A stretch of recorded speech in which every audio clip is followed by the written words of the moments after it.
Hello, it's the PHNX Cardinals halftime show. Arizona down 24-10 at the half to the LA Rams.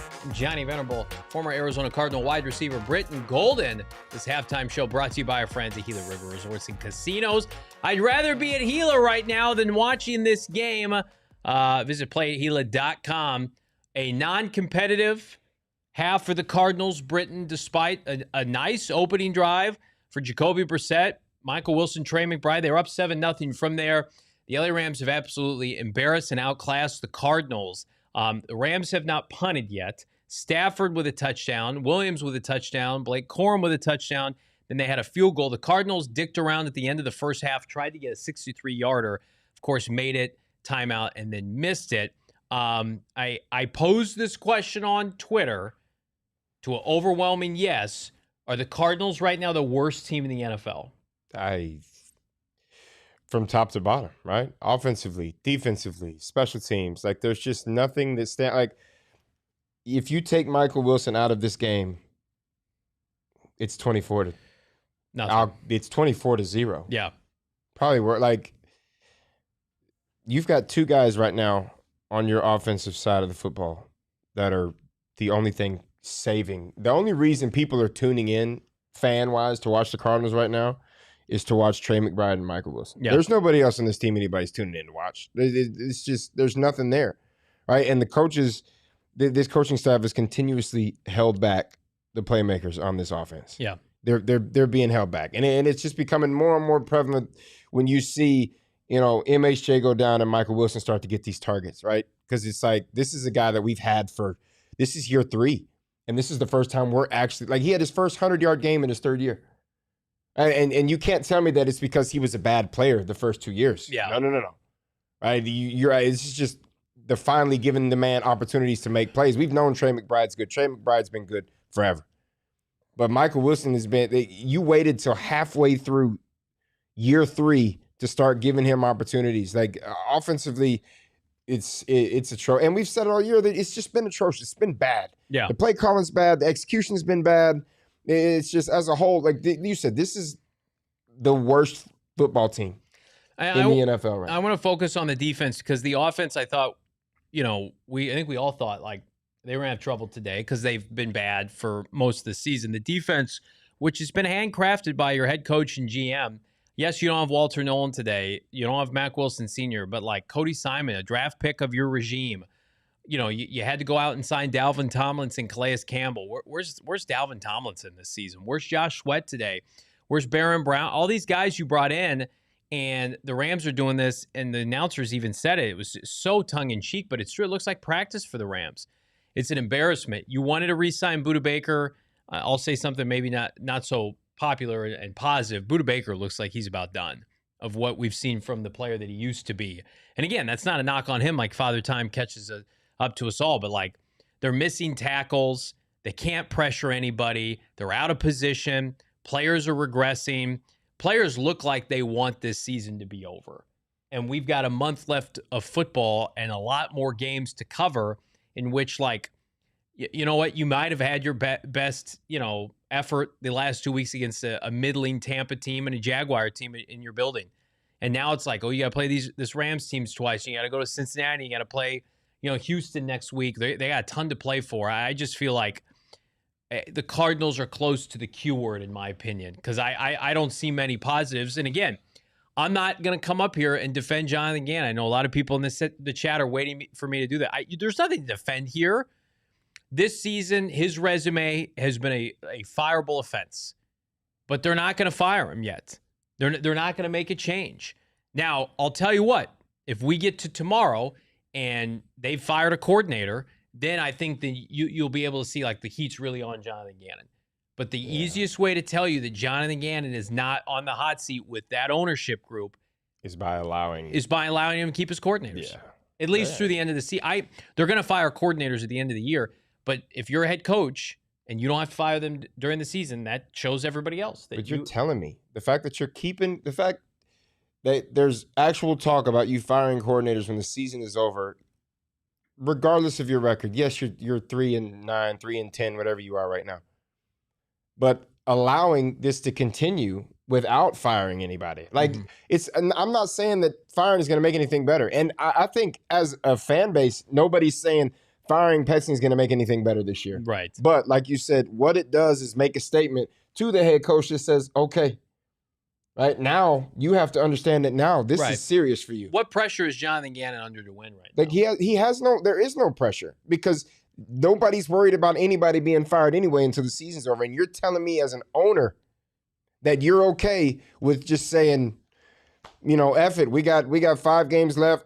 We're all in Cabo anyway already. Right. It doesn't really matter. We'll take care of this in the offseason. If things are going good for like the first drive, for instance, things were going good. Everybody looked upbeat, ready to play. And then since then, bad things have happened offensively, bad things have happened defensively, and you can see like these boys, they're at the Hard Rock right now in Riviera Maya. Yeah. They're already there. Yeah.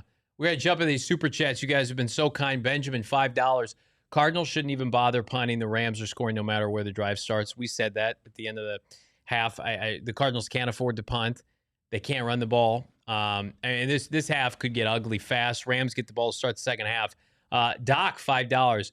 Can we all agree it's time to fire Gannon? We all should riot if he comes back for another season. Soft coach, couldn't handle Philly.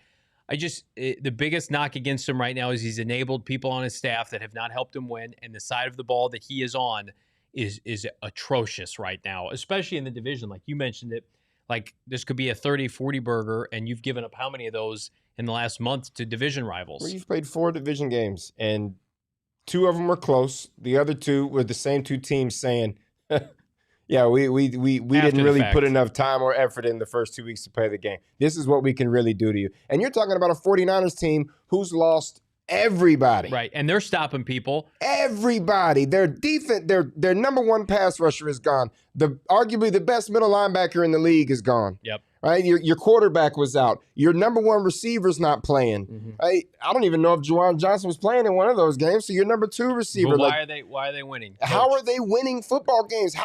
They're sitting here with an 9-win season. Yeah. Like, that doesn't make sense to me. We'll rapid fire these. Lamar, $5. JG can kiss head coaching career goodbye. He proved in 3 years, now 4, he can't develop a team. I think that'll be a big thing, Lamar, is if Gannon gets a 4th year, and assuming they don't win, it's like Jonathan Gannon's building a resume right now like a Steve Spagnuolo, where it's just like you're never going to get another head job. And coordinator. And I don't think he's thinking like that, which is really unfortunate. He didn't he looked out for his people, and you can commend that, but he didn't put together a winning. This staff is not a winning staff. Connor, $5.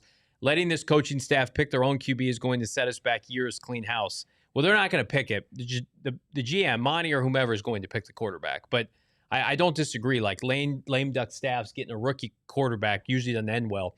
Desert Vulture, $2. Rams can run or pass at Rallis. Where are the adjustments? They're not coming. And again, I don't want to hear excuses. They have enough talent on defense. They've got a bunch of players they paid money for, a bunch of picks they drafted high. You drafted Darius, Will Johnson, like all those players are all out there. Like Walter Nolan can't be the excuse for everything.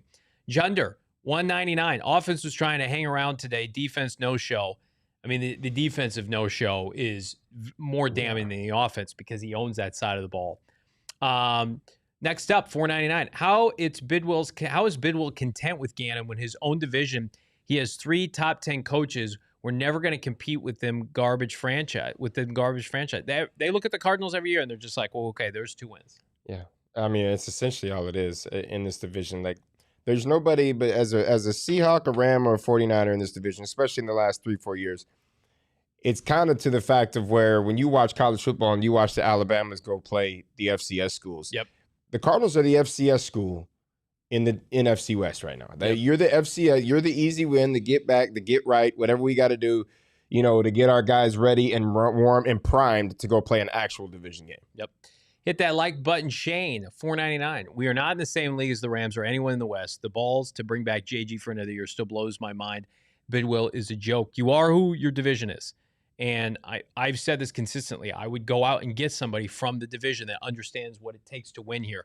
Kubiak, Robert Saleh, somebody. If you were to move off again and you cannot go outside this division, you just can't. A lot of good coaches come and fail here for a lot of different reasons, but you have to be able to be exposed to this and understand what it takes. Hyperbeam, $5. Looking forward to seeing Gannon and Baby Petzing ruin whatever quarterback we draft. Petzing's not coming back. He's not coming back. Jonathan Gannon is the only one that's assured to be returning. And again, we've said this consistently. We've got a long way to go before the end of the year. $4.99 from Cruz. The NFC West has outscored the Cardinals 148-89, by the way. How can the staff be allowed back? Because Michael Bidwell loves Jonathan Gannon. Short Stack Goblin, $1.99. JG is an idiot. AZ Moses, $8.959, $4.99. BG said it before. Petzing cannot call the plays that adjust to the game that's being played, and Gannon's defense is being outright putrid. Hashtag clean house. That's been the biggest thing for Petzing. It's like we've seen, like today, the drive one, right? You get the ball. Your first drive, you've got a set list that you're calling regardless of what you're ready. This is what we like. This is what we do. But the minute it becomes, adjusting, the minute that the opposite team makes adjustments to what you're out there and he has to call plays based off of what they're putting on the field, he's completely clueless. And we've seen it for 3 seasons. Rams are driving. We're back on our watch along. Hit that like button. And, of course, might start our post game early. So subscribe to PHNX Sports. Let your voice be heard. We'll see you on the watch along. We all silly like the mayor.